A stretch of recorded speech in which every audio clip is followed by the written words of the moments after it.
Welcome to the Wildly Optimized Wellness Podcast. I am your host, Toréa Rodriguez, and I'm joined by the lovely co-host, Evie Tackett. Both of us are functional diagnostic nutrition practitioners, and we love working with women from all over the world through our virtual programs, helping women not only feel better, but actually achieve that vibrant, no-holds-barred version of themselves they've been missing for a long time. And how we actually get there? Well, that is what this show is all about. Now, please keep in mind that this podcast is created for educational purposes only and should never be used as a replacement for medical diagnosis or treatment. And if you like what you hear today, we would love for you to hit that follow button, leave a review in Apple Podcast, share with your friends, and keep coming back for more. Let's start today's adventure, shall we?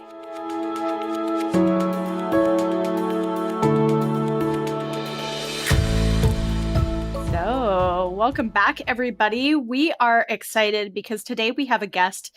I personally have worked with Catherine. Catherine is with Nutrisense, and a lot of you know that, a lot of you know that both Evie and I really love getting data from something called a continuous glucose monitor. But before we get started, Catherine, why don't you introduce yourself, tell us what Nutrisense is, and then we can go from there. Sure. Thank you guys for having me today. I appreciate being able to talk about all things glucose, nutrition, everything. It's really sort of a happy place for me. So I'm happy to be here to talk to you guys about it. Cool. I'm a registered dietitian, and it's a second career for me. I used to work in finance and then switched gears, went back to school, was like, this is really what I want to be doing with my life. So I happened upon Nutrisense. I've been working for them for about 1.5 years, and it's just been an incredible journey, particularly for people in that nutrition dietitian field. We really get to geek out with science, and we get to help people on sort of that functional level that we really feel is super cool in order to help people reach their health goals. So a little bit about Nutrisense. Nutrisense is it's a company, it's a mindset, it's a whole movement to help people really reach their health potential. And by doing that, you can use a continuous glucose monitor. That's the hardware.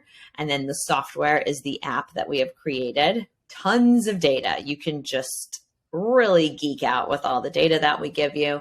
And then the extra special part that I love is you get a dietitian. You get someone to guide you through the whole process, to help you interpret your data, to help you reach your goals, to help you set goals. Maybe you don't even know what goals you want, but you get an absolute professional, a total rock star to help hold your hand the entire way. That was something that was so attractive to me when I stumbled across Nutrisense. So I've known about CGMs for years, and before, probably about 5 years ago now, maybe 6, it was a big deal. You'd have to get a prescription from a doctor. The doctor would have to prescribe it. The hardware was clunky. You'd have to attach it to your belly or someplace like that. And the data you were getting was okay, but it wasn't really showing you the kind of data that Nutrisense shows in their app. And so I think the thing that really made it attractive to me is, number one, I would get a heck of a lot more data, a lot more granularity, and have somebody teach me how to interpret this data. And that was something that I really enjoyed about it. So curious, in terms of the data that we're talking about, let's talk first about glucose. Why do we care about glucose? And what are the other traditional methods of getting a glucose reading?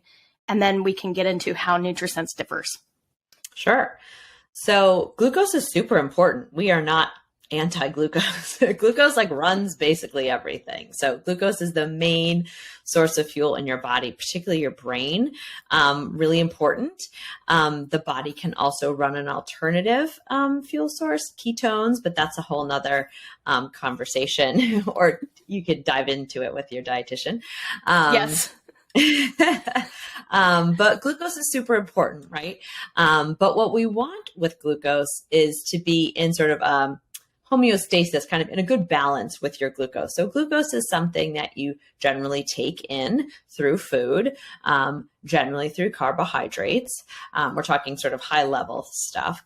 And the body can break down carbohydrates, and it's that simple building block, right, that really fuels everything in your body. So it's definitely something that we need. What happens is over time, we get out of whack. So when you take in glucose, your body will then produce insulin inside. And those two, we have a bunch of visuals that we use, like a locking key or maybe a boat or stuff like that. So what really the insulin is, the key that unlocks the cell and allows the glucose to go in. If you don't have enough of the keys, you can't open up the doors, right? If we're out of whack here in terms of how much glucose we're taking in and how much insulin we're producing, or maybe the key isn't working, that's that resistance. The body is out of balance, and that can lead to other health issues. So what we want to see, the goal is that we want to see those things sort of matching up. The amount of glucose that we're taking in all the various forms and the amount of insulin that our body is producing are matching up to each other. And the body has those natural rises and falls in the glucose levels. Yeah. And so traditionally, we could measure glucose through a blood panel through our doctor. And then there's the old-fashioned, I call it old-fashioned, it's actually still very forward, and prevalently used, which is using a finger prick device. So you're literally taking a pin or a special device, lancelet device, to cause a blood spot to show up on your finger. Then you're using a strip to measure the glucose from there.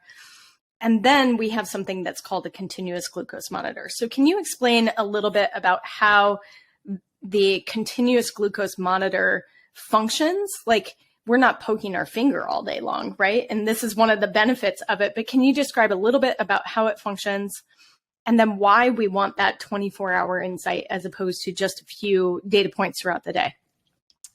Definitely. So what we're using is a little sensor. It's about the size of a quarter, right? It was not super big, not very thick.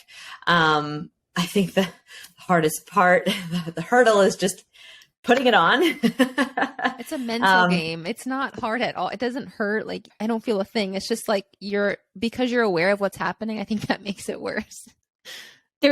So let me just describe this for viewers who and listeners who don't quite know. So this quarter-size sensor that's on has an applicator, a plastic applicator that places it onto your arm. The visual of that applicator is the most mentally daunting thing because it looks like it's a needle, but it's not a needle. And it doesn't hurt at all. But we have this experience of like, ooh, all needles hurt. Therefore, I'm terrified to do this thing. I remember it took me probably half an hour to build up the mental gumption of like, okay, I just gotta do this, and finally did it. And then I was like, well, that was anticlimactic. I didn't feel a thing. So yes, so that's the little daunting part. But do tell us a little bit more. Yeah, so it's a mental game, and it really, I think the finger sticks hurt more than that because you have more nerve endings in your finger. You put the CGM on the back of your arm where you have some extra padding. Most of us have some extra padding back there. You don't feel a thing. There's not at all back there. So the sensor is a little sort of white disc, very thin. And on the middle of it is a tiny filament, a little tiny sensor. And that's what's going into you and sticking into you. And it's measuring. This is one of the differences between the finger stick and the CGM. It's measuring your interstitial fluid, right? So it's not sticking into a vein or anything like that. If it fell out, blood doesn't come gushing out or anything like that. So it's not dramatic at all. But there is a difference then for some people who are well versed in the finger stick versus the CGM readings is that what you're going to get in a blood glucose reading from a finger stick, there's actually a little bit of a lag time between what you're getting from that reading versus the reading on the interstitial fluid from the CGM. And that's just a matter of sort of the glucose making its way sort of through your system, kind of like a train. We sort of compare it to a train, sort of the train chugging along, and it doesn't get there until a little bit after what you're seeing on your finger stick. But the main thing is, just like you said, it's continuous. It is 24/7 for 2 weeks. That's the life of the sensors, 2 weeks. And you get readings while you're sleeping, if you're stressed out in a board meeting, if you are running around doing errands, if you are relaxing and watching Netflix, you get continuous glucose readings. All you have to do is just scan it. The data gets downloaded to your phone. It stores up to 8 hours of data. So you really only have to scan like 3 times a day. Some people get nervous, like, do I scan before a meal, after a meal? I said, don't worry about it, just as long as you do it within 8 hours. So it's very user-friendly. It's very easy. And you get all of this data to really see, well, not just how am I doing before a meal or after a meal, but how am I doing all throughout the rest of my day based on all the other parts of my life, not just my meals, right? I think you guys both got to see how many other parts of your life influence your glucose readings, right? Yeah, absolutely. I would go ahead, Evie. I was going to say that was one of the coolest things that I picked up on by using the CGM from Nutrisense, is because I was doing finger pricks, and, you know, Toréa had kind of got me on that, and I had gotten really interested because I was diagnosed with insulin resistance at some point.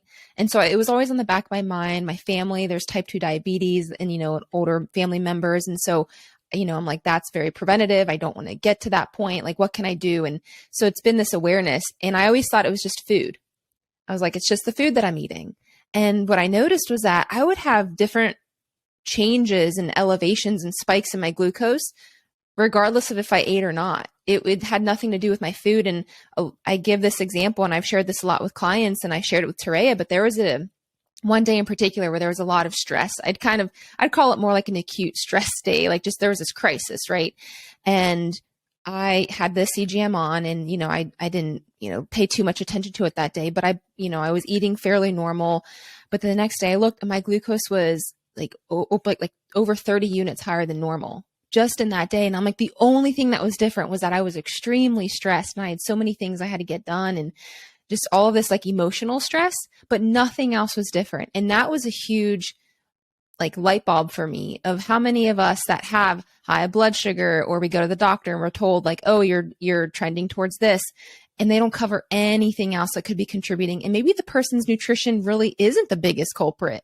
And so that was huge for me. So I'm glad that you shared that, of that's a benefit to having the CGM, is it's taking other considerations. And same with cold plunging. Toréa and I love doing cold plunges. And so we'd see really interesting fluctuations when we do a cold plunge that I never would have known. And so it was just cool to see how these different things that have become day to day or normal or abnormal actually influence my glucose. So then I don't feel so bad like when things are a little off. I'm like, well, maybe that's because I have been stressed this week or whatever it might be. Totally. I think the stress, the exercise, the sleep, I think those are the ones that people are these like light bulb moments. Like, you know, you kind of come to this thinking like, oh, I'm not going to eat the Doritos because I know it's going to happen. But like, you're like, I didn't realize everything else that was going on.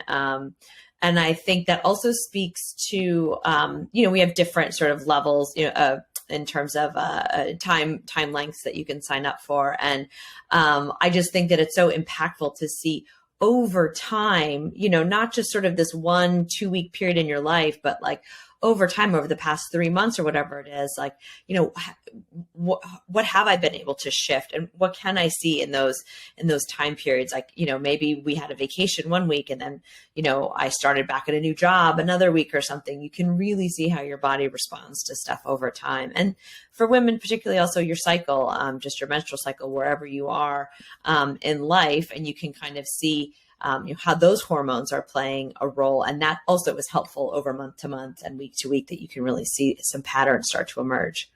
Hands down. And I would say something that I learned a lot through this experience of understanding the CGM is that if our blood sugar is out of balance, or if our insulin levels are out of balance,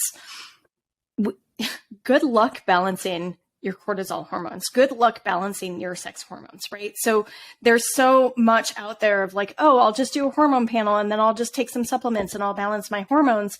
But if your stress is out of whack and your blood sugar is out of whack as a result, you're only going to get so far, and it makes that protocol kind of subpar in a way. So it's almost like really getting back to the basics of looking at blood sugar and how your overall experience in life, right? It's like, it's more than one factor. Like what Evie was saying, it's like, it's more than just the food.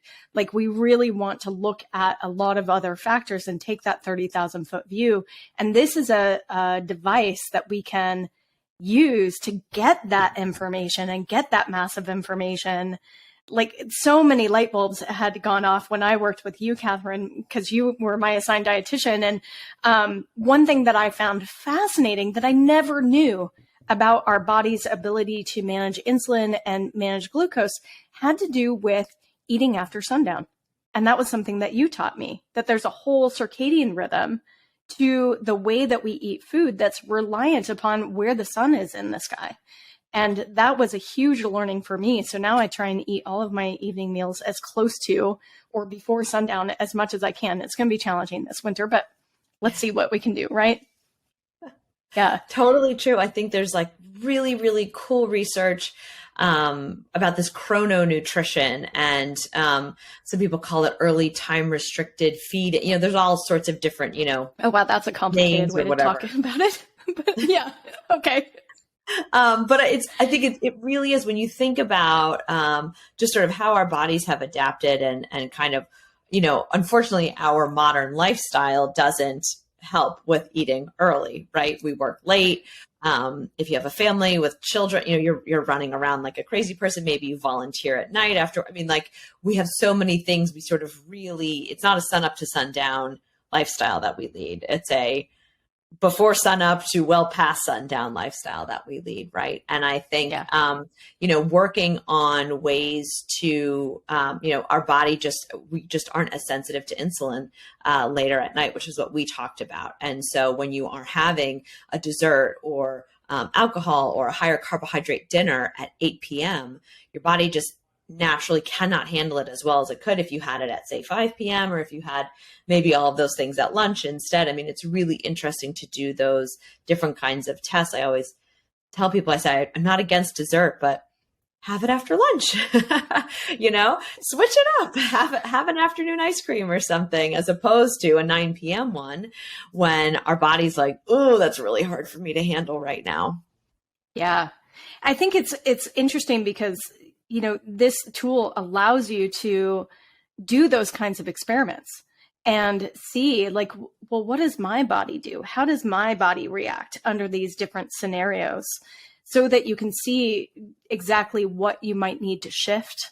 And it's in a way, it's giving us more data to enable us to results faster because we could, let's face it, we could prick our finger all the time. It gets really hard because it gets really sore. But it takes a much longer period of time to infer all of that information, whereas we're getting a lot more data. Tell us a little bit about Nutrisense itself and the app and the kinds of data that you get, because it's not just a glucose reading. So what we do, so when if you're wearing the sensor, you've got it on your arm, you scan it, your data comes in, and the first thing that you see is the dashboard, and it gives you kind of connects all of your stuff into a graph, and we slice and dice it 17 ways to Sunday. I think, but at a high level, a lot of people get they can get really lost in the weeds or very, on a high level, we give you a daily glucose score. So if you just are stressed and all this data is really overwhelming, you just look at your daily glucose score, scale of 1 to 10, right? And we have green and red and orange and all kinds of colors to kind of help you figure out where you are on that spectrum, right? We want to aim for 10s. But the other thing about our app is that we have it with set defaults in terms of maximums and minimums, but everyone is different. And you work with your dietitian right away and you set those upper levels and those lower levels that work for you, right? So we don't, if someone say is, has type 2 diabetes or is pre-diabetic or just, is really having high blood sugar levels, maybe their bandwidth is going to be a lot wider than someone else's. That's okay. Maybe someone just runs lower than someone else. That's okay too. So our app is meant to be adjusted to meet the individual wherever they are and to help them meet their goals. So that's the other thing I think some people can get a little bit, they can get sort of overwhelmed and like, oh, it's not perfect. Or, they fall into this, like, I need to win mindset or something. It's just about you, the individual, and your own data and your own goals. And then if we really break it down, you can get a score for your meals. So you can log your meals in there and you can see, ooh, let's see, that breakfast was a 6. Let me try this. And maybe I can bring it up to an 8 tomorrow. So you can see that kind of on a high level. And then if you really want to dig in, we've got, 7-day averages, 14-day averages. We've got macros. We've got standard deviation. You can really dive into it as much as you want. And Yeah, I will say cool. that information, I think, and Toréa and I have talked about it, I think for some people it's really good. Some people it's a little too much at first. But I will say that when I first looked at it, and I have a background of counting macros, I mean, I've done all that sort of stuff. So I was like, oh, this is actually really cool, but how do I apply any of this? But my dietitian was the one that sent me like a weekly summary of this is what all these numbers mean. And I was like, oh my gosh, thank goodness for her, because that made so much more sense to me. And so it was like, instead of me trying to decipher what does this mean or what does this average mean, it was a lot easier because she put it all for me, which I think was a really nice benefit to having Nutrisense, is because I didn't have to figure out what all these separate numbers meant and like what the trend was overall. Yeah. Right. The trends or the comparison. I think the dietitian can kind of pull back a little bit and say, okay, you're really spiking a lot with lunch.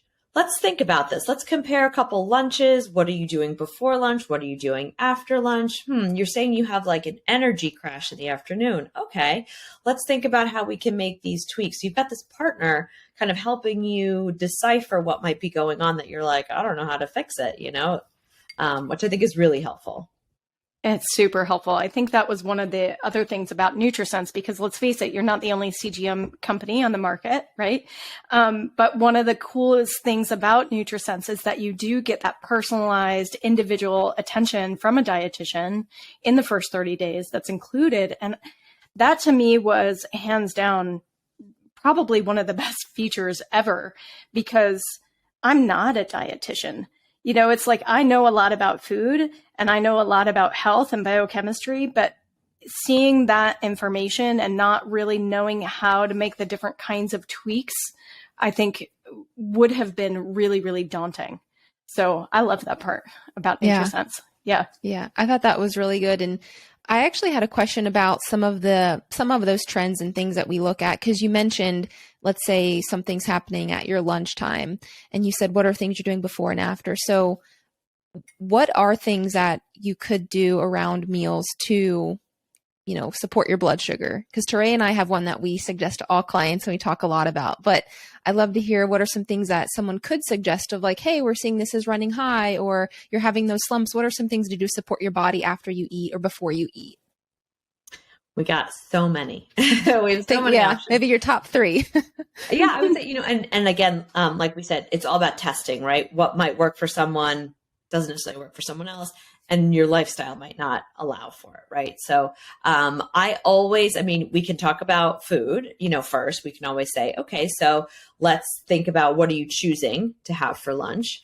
I like to tweak the order in which you're eating your macros. So some people start with maybe an iced tea or, sweetened beverage or something like that. Or maybe they're starting their meal with some fruit or something. And I say, okay, that's okay, but let's change it around. Let's have your protein first.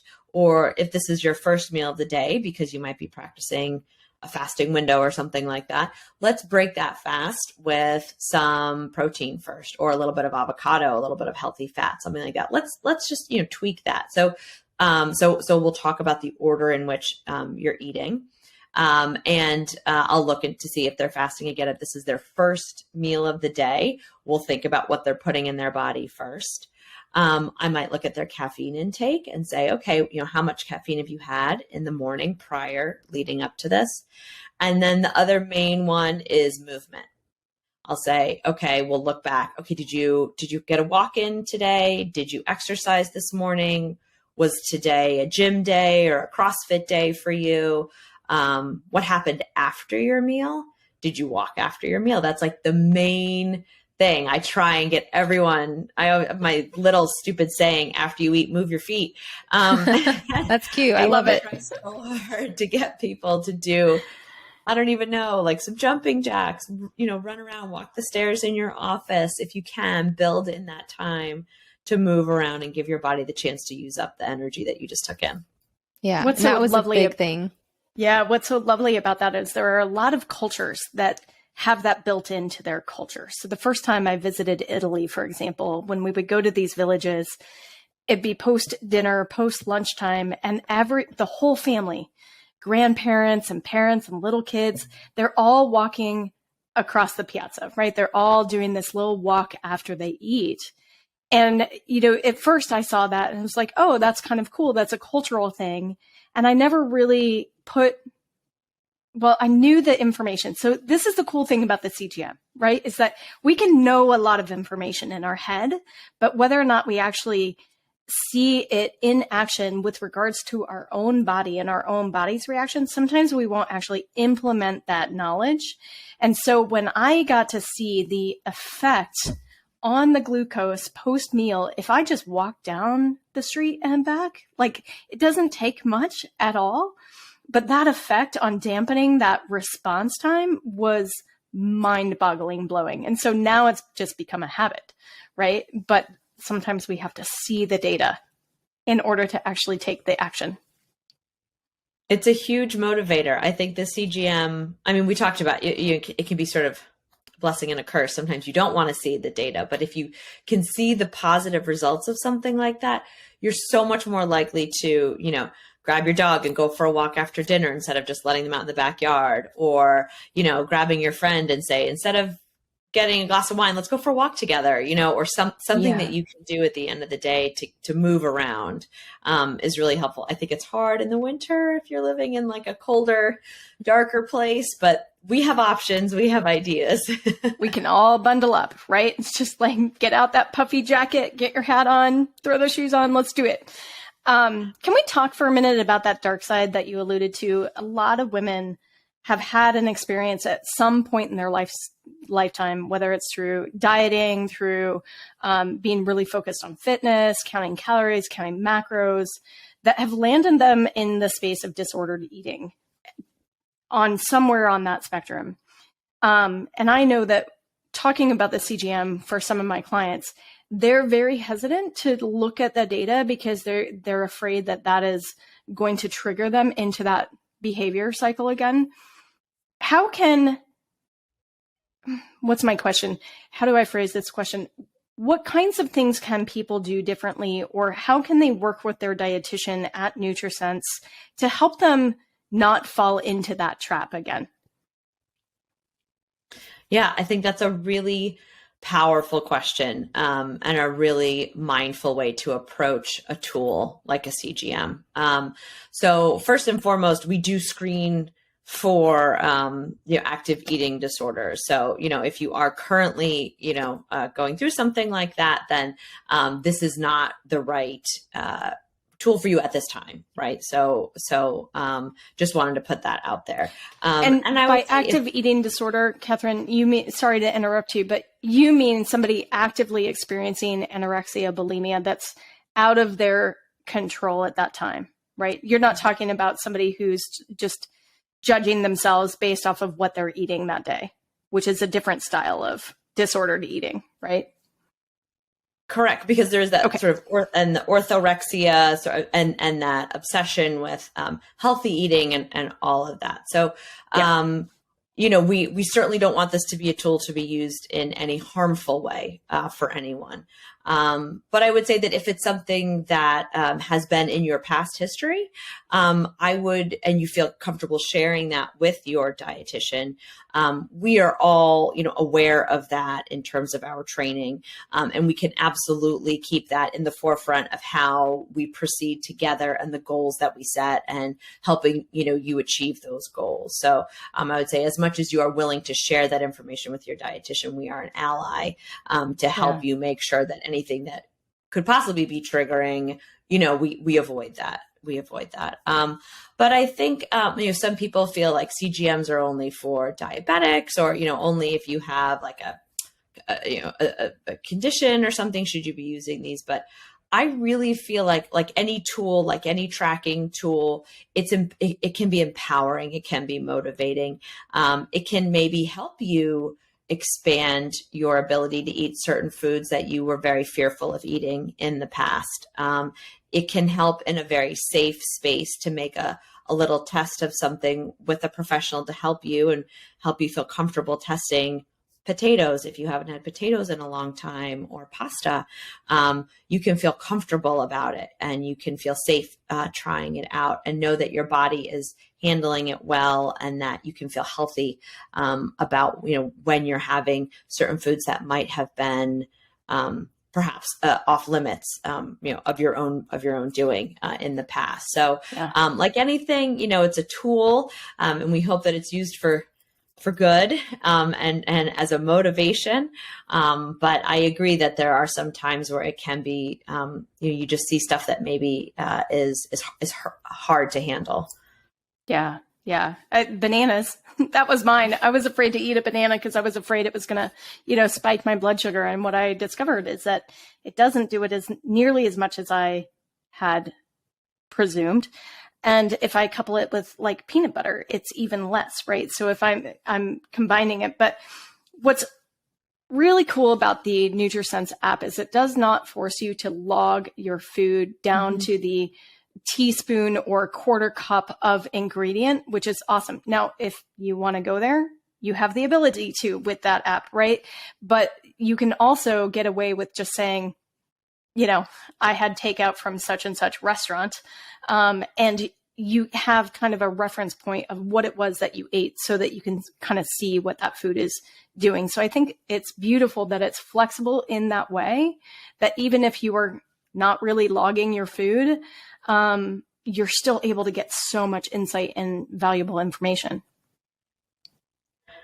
And to that point, if you are doing this and you say, perhaps logging food is not helpful for me and can lead to other, behaviors, that's totally fine. We can focus on exercise. We can focus on sleep. We can focus on stress. I mean, there are many other ways to approach the data that's coming in.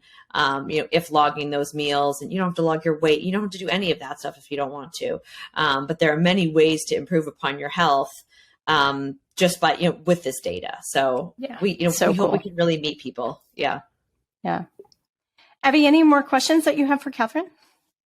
No, I'm just really appreciative for you coming on and sharing this with everybody. And Toréa and I have talked about it and mentioned our use of it on previous episodes and with clients and on social media. So it's nice to have an official conversation recorded with someone from there. And again, thank you for everything that Nutrisense does. It was a really great experience. I'm sure I'll be back. I'm taking a little bit of a break now, but I'm sure I'll be back because my nutritionist or my dietitian was also really helpful. So it's a great experience overall. And we've actually turned on some clients to them as well because we love them so much. So yeah, so Nutrisense has been great. They're offering a code for you to get a discount. We will include that in the show notes. But Catherine, is there any other way that people can find out more about Nutrisense or read more articles or get more educated if they're curious about this?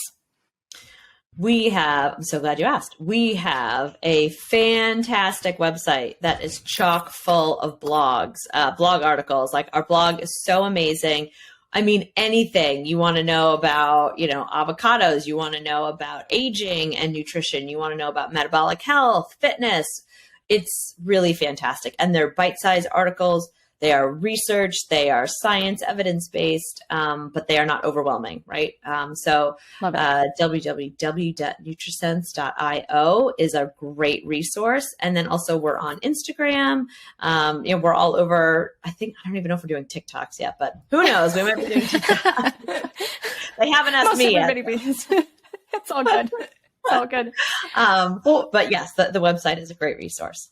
Fantastic. We really appreciate you coming on and talking to us today about one of our favorite tools to kind of data mine and get some insight into your own personal health. So thank you so much, Catherine. Yes, thank you. Thanks, guys. I appreciate it. Have a great day.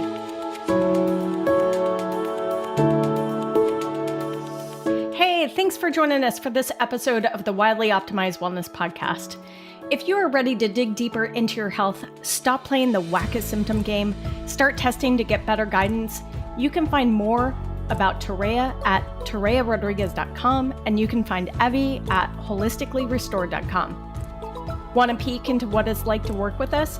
Come join us at our Optimized Wellness community. You can find the invitation link in the show notes below. And if you have a question for the show, you can submit your question under the podcast section of torearodriguez.com. Finally, if you found something helpful in this episode, don't forget to leave a review, hit that follow button, or share it with a friend. They're going to love that you thought of them. Until next time, see you outside.